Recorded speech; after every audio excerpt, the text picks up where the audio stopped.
Assalamualaikum warahmatullahi wabarakatuh. Perkenalkan, kami dari kelompok 4 akan mempresentasikan materi mengenai pengembalian kelebihan pembayaran pajak atau restitusi. Baiklah, sebelumnya perkenalkan nama saya Atika Trima Yolanda dengan NIM 2023308 dan rekan saya Dengan saya sendiri, Astrid Ivo Farizal dengan NIM 20233007. Baiklah, materi pertama akan dibacakan oleh saya, pengertian restitusi. Restitusi pajak adalah pengembalian kelebihan pembayaran pajak atau restitusi yang terjadi apabila jumlah kredit pajak atau jumlah pajak yang dibayar lebih besar daripada jumlah pajak yang terutang, atau lebih dilakukan pembayaran pajak yang tidak seharusnya terutang. Dengan catatan, wajib pajak tidak punya hutang pajak lain. Restitusi pajak diatur dalam Pasal 17 Undang-Undang Nomor 6 Tahun 1983 tentang ketentuan undang-undang dan tata cara perpajakan yang telah dirubah melalui Undang-Undang Nomor 28 Tahun 2007, di mana jika jumlah kredit pajak atau jumlah pajak yang dibayar lebih besar dari jumlah pajak yang terutang, Ditjen Pajak setelah memeriksa akan menerbitkan surat ketetapan pajak lebih bayar atau disingkat dengan SKPLB. Pengembalian kelebihan pembayaran pajak dilakukan paling lama 1 bulan sejak permohonan pengembalian kelebihan pembayaran pajak diterima dengan diterbitkannya SKPLB, Surat Keputusan Pengembalian Pendahuluan Kelebihan Pajak, atau disingkat dengan SKPP-KP.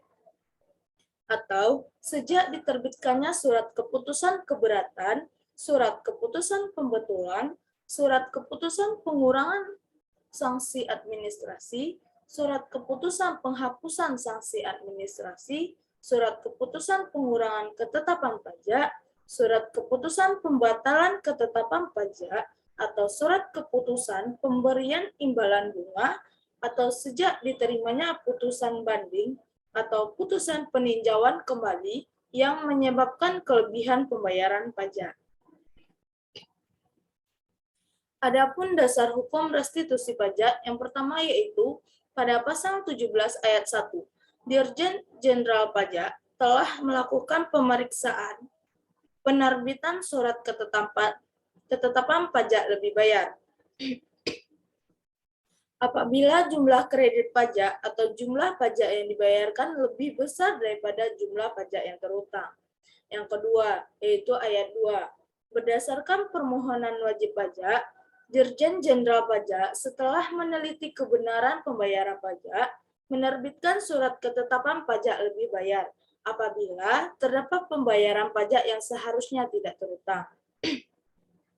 Yang ketiga, yaitu pada pasal 3-nya, surat ketetapan pajak lebih bayar masih dapat diterbitkan lagi apabila berdasarkan hasil pemeriksaan atau data baru ternyata pajak yang lebih dibayar jumlahnya lebih besar daripada kelebihan pembayaran pajak yang telah ditetapkan.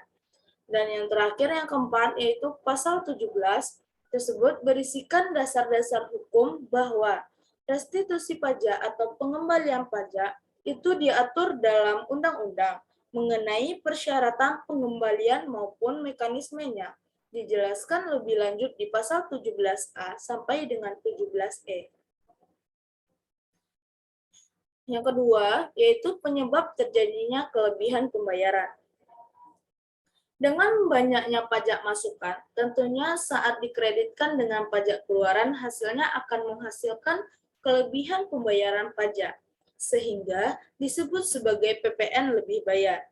Kelebihan pembayaran pajak dapat disebabkan oleh besarnya pajak masukan dan terjadi apabila PKP ternyata melakukan pembayaran pajak yang tidak seharusnya terutang. Atas terjadinya PPN lebih bayar, ada 2 langkah yang bisa dilakukan oleh PKP, yaitu yang pertama, mengkompensasikan PPN lebih bayar ke masa pajak berikutnya. Yang kedua, mengajukan pengembalian atau restitusi atas PPN lebih bayar tersebut. Mengkompensasikan PPN lebih bayar ke masa pajak berikutnya. Atas PPN lebih bayar PKP, maka bisa mengambil opsi mengkompensasikan PPN lebih bayar yang terjadi di satu masa pajak ke masa pajak berikutnya. Artinya, PPN lebih bayar bisa dijadikan pengurangan pada masa pajak berikutnya. Apabila PKP pada masa berikutnya mengalami kondisi PPN kurang bayar, maka PPN lebih bayar yang terjadi di masa pajak sebelumnya bisa menjadi pengurangan, sehingga mengurangi kondisi PPN kurang bayar menjadi seimbang. Baiklah, materi selanjutnya akan dijelaskan oleh rekan saya, Ivo. Kepada Ivo dipersilakan. Baik, terima kasih kepada Tika. Yang selanjutnya yaitu yang kedua, restitusi PPN lebih bayar. Restitusi PPN lebih bayar ini hanya bisa diajukan jika jumlah kredit pajak lebih besar dari pajak terutang atau PKP melakukan pembayaran pajak yang tidak seharusnya terutang. Namun, dengan catatan PKP tidak memiliki utang pajak lainnya. Pengembalian atas PPN lebih bayar ini hanya bisa dilakukan pada saat akhir periode tahunan. Artinya, restitusi atas PPN yang lebih bayar hanya bisa dilakukan saat bulan Desember. Namun, ada pengecualian untuk beberapa kategori PKP, sehingga bisa mengajukan pengembalian atau restitusi PPN lebih bayar di setiap masa pajak. Yang mana kategori PKP yang bisa mengajukan restitusi PPN lebih bayar ini pada setiap masa pajak diatur dalam pasal 9 ayat 4B Undang-Undang Nomor 42 Tahun 2009 atau Undang-Undang PPN.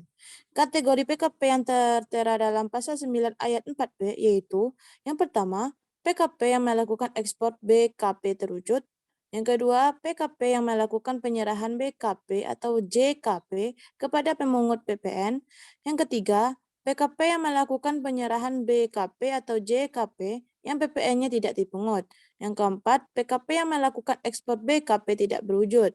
Yang kelima, PKP yang melakukan ekspor JKP. Dan yang terakhir, PKP dalam tahap belum berproduksi.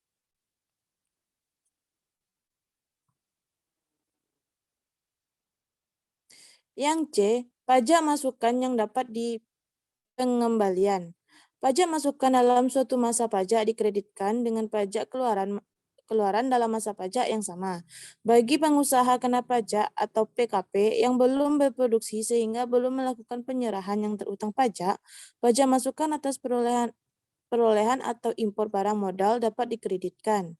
Pembeli barang kena pajak, penerima jasa kena pajak, pengimpor barang kena pajak, pihak yang memanfaatkan barang kena pajak tidak berwujud dari luar daerah pabean atau pihak yang memanfaatkan jasa kena pajak dari luar daerah pabean wajib membayar pajak PPN atau pajak pertambahan nilai dan berhak menerima bukti pungutan pajak.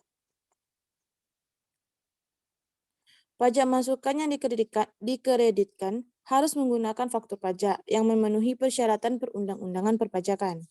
Apabila dalam suatu masa pajak keluaran lebih besar dari pajak masukan, maka selisihnya merupakan PPN yang harus disetor oleh PKP. Apabila dalam suatu masa pajak masukan yang dapat dikreditkan lebih besar daripada pajak keluaran, selisihnya merupakan kelebihan pajak yang dikompensasikan ke masa pajak berikutnya. Artinya, dalam suatu masa pajak dapat menjadi pajak masukan yang dapat dikreditkan lebih besar daripada pajak keluaran.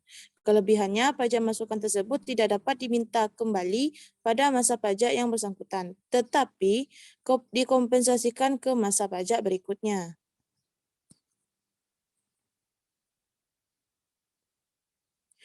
Atas kelebihan pajak masukan dapat diajukan permohonan pengembalian pada akhir tahun buku. Kelebihan pajak masukan dalam suatu masa pajak dikompensasikan pada masa pajak berikutnya. Namun, apabila kelebihan pajak masukan terjadi pada masa pajak akhir tahun buku, kelebihan pajak masukan tersebut dapat diajukan permohonan pengembalian atau restitusi. Termasuk dalam pengertian akhir tahun buku dalam ketentuan ini yaitu masa pajak wajib pajak melakukan pengakhiran usaha atau bubar.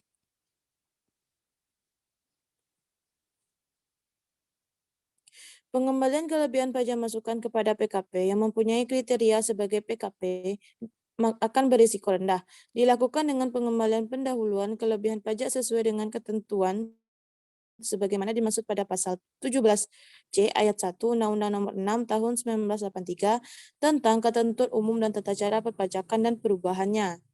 Ketentuan mengenai PKP berisiko rendah yang diberikan pengembalian pendahuluan kelebihan pajak diatur dengan Peraturan Menteri Keuangan.